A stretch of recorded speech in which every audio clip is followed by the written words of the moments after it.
আগামী 2-3 দিন পর তারা রাস্তাঘাটে কনসার্ট করবে, নাচবে, পিকনিক করবে, হই হুল্লা করবে এবং পশ্চিমাদের সাথে তালে তাল মিলিয়ে বলবে যে 31st night happy new year. তারা বলবে আগামী 2-3 দিন পরেই করবে। আজকে আরবি মাসের কয় তারিখ বলতে পারবে না, কিন্তু 31st নাইট তারা চিনে।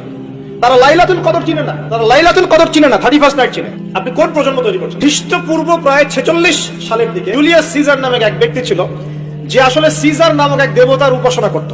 ওর নামে সে নামকরণ রেখেছে জুলিয়াস সিজার। এই নক্ষত্র পূজারী ছিল, তারা পূজা করতো। তো তারার পূজা যে করে সে কি তাওহীদপন্থী না মুশরিক? সে কি ইমানদার না কাফের? কোনটা? সে একটা ক্যালেন্ডার ফর্ম করেছিল, এর নাম হলো গ্রেগরিয়ান ক্যালেন্ডার বলে আর কি। এখানে প্রথম বর্ষ যেটা, এই প্রথম বর্ষকে উৎসব পালন করা শুরু করেছে এই জুলিয়াস সিজার নামক এই ব্যক্তি প্রথম, এবং সে সমাজ এটা চালু করে দিয়েছিল।